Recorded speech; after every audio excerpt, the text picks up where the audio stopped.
La plupart des pays du monde entier se réfèrent généralement à le chef d'État en tant que président.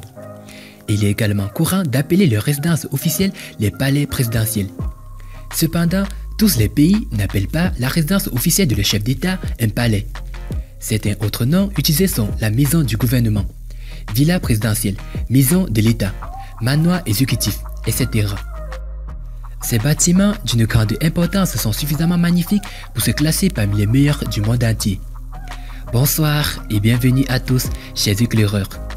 Aujourd'hui, dans cette nouvelle vidéo, nous allons vous amener à la découverte des palais présidentiels les plus beaux d'Afrique. Eh bien, si vous êtes prêts, on commence. Mais tout d'abord, voici la question du jour. Quelle est la moitié de 4 plus 4? Réponse A, 4. Réponse B, 6. Et réponse C, 2. À vos claviers, la réponse sera donnée à la fin de la vidéo. Alors comme d'habitude, bon visionnage. Avant de commencer, n'oubliez pas de vous abonner et d'activer la cloche de notification, car cela va vous permettre de ne pas manquer nos prochaines vidéos. C'est parti.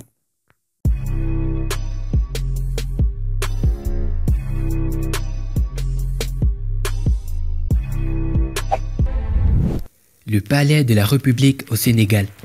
Avant d'être rétrocédé à l'État, cet édifice fut jadis la résidence du gouverneur général de l'Afrique occidentale, jusqu'à 1960, date de l'indépendance du Sénégal, où se succéderont désormais les présidents Léopold Sédar Senghor jusqu'à Macky Sall de nos jours. Tout comme la Maison Blanche aux États-Unis, elle est totalement peinte en blanc, c'est une œuvre de l'architecte Henri Deglan.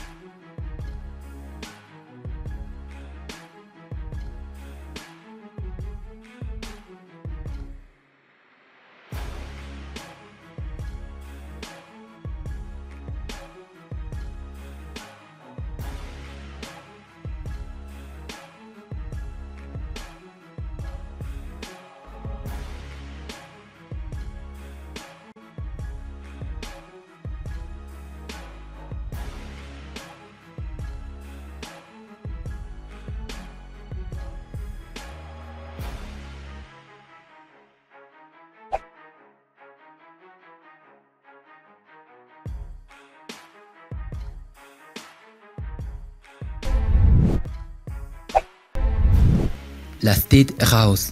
À 40 km au sud de Kampala, la capitale de l'Ouganda, est située la State House, résidence officielle du président ougandais. Elle est très vaste et divisée en plusieurs édifices servant de salles de conférence et autres capables d'accueillir plus de 500 délégations.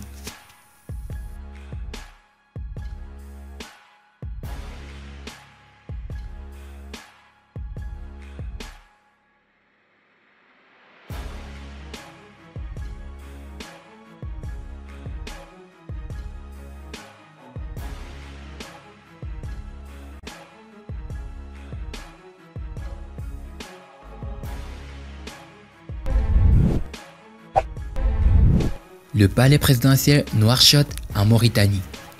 Grande cour qui jouxte de ce joyau architectural moderne avec ses vastes jardins. Le palais présidentiel de Nouakchott a été construit par une entreprise chinoise. C'est l'immeuble le plus remarquable en Mauritanie qui, de manière dualiste, abrite l'administration du gouvernement mauritanien et héberge le président.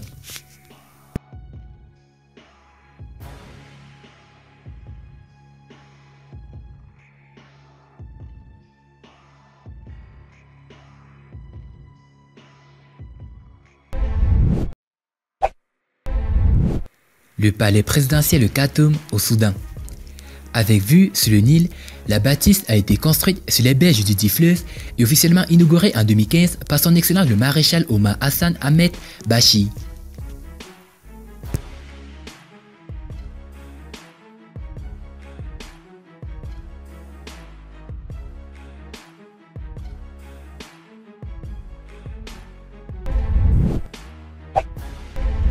Le palais Diavolois. C'est une architecture royale d'une vue paradisiaque située non loin de la capitale à une quinzaine de kilomètres. Sa splendeur lui vaut une curiosité touristique et sa notoriété légendaire.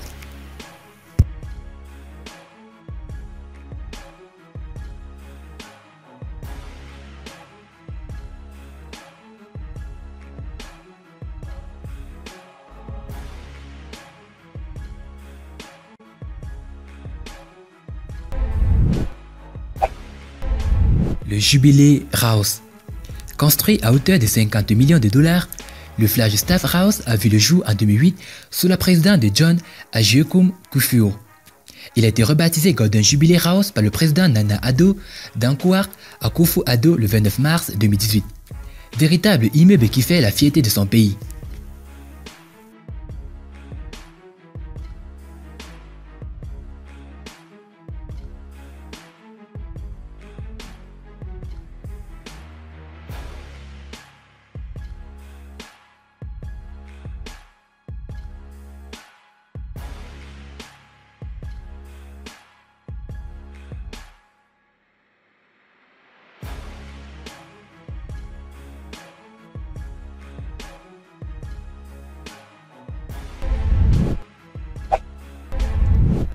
Le palais d'État en Namibie.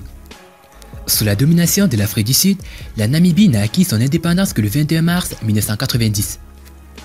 Mais cela n'empêche pas que son palais présidentiel tutoie ceux de certains plus grands pays africains. C'est la classe exceptionnelle, rien à envier de certains monuments occidentaux.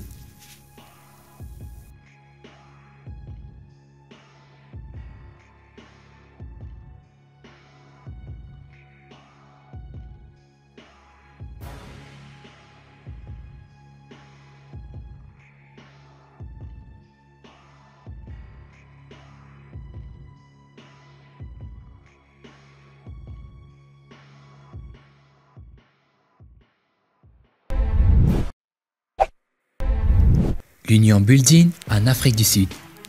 C'est sous la houlette de l'architecte Herbert Baker entre 1909 et 1913 que sortent de la terre les immeubles unis, tradition littérale. Le bâtiment est inscrit au registre des documents nationaux et abrite les bureaux du président de l'Afrique du Sud à Pretoria.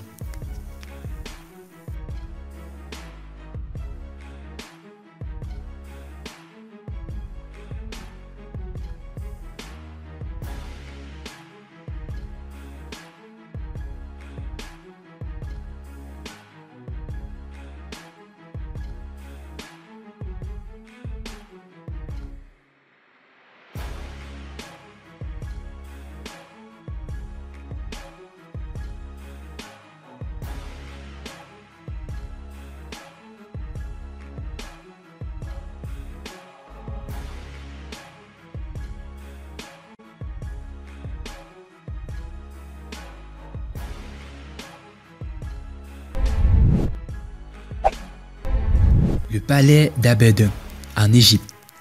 C'est l'une des fiertés du peuple égyptien.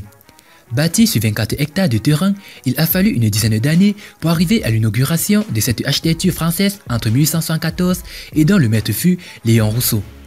Notons cependant qu'il a été détruit dans les premières années du XXe siècle, reconstruit et agrandi par l'architecte Antonio Larciac entre 1909 et 1911.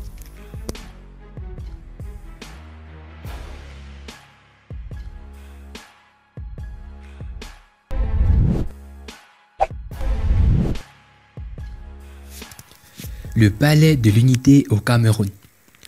Le palais de l'Unité est le nom de la résidence du chef de l'État du Cameroun. Il est situé à Yaoundé, plus précisément à Etoudi. Le palais de l'Unité abrite également la plupart des serviliers à la présidence de la République et du secrétariat général de la République. Situé en plein cœur de la capitale politique au quartier Etoudi, ce building se dresse majestueusement au-dessus d'une colline entourée de jardins paradisiaques qui s'étendent à la ronde. Ce complexe immobilier dessiné par l'architecte Olivier Clément Kakou, un franco-tunisien, a été inauguré en août 1982, abrite les bureaux de fonction et de résidence du président de la République.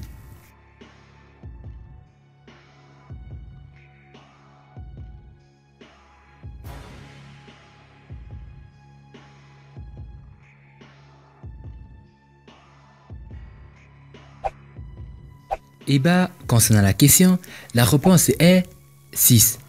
Félicitations à tous ceux qui ont trouvé la bonne réponse. Eh bien, c'était les palais présidentiels les plus luxueux d'Afrique. Si vous avez aimé la vidéo, n'oubliez pas de liker au maximum et de la partager avec vos amis. Et n'oubliez pas de vous abonner sur la chaîne. A plus une prochaine vidéo. Bye bye.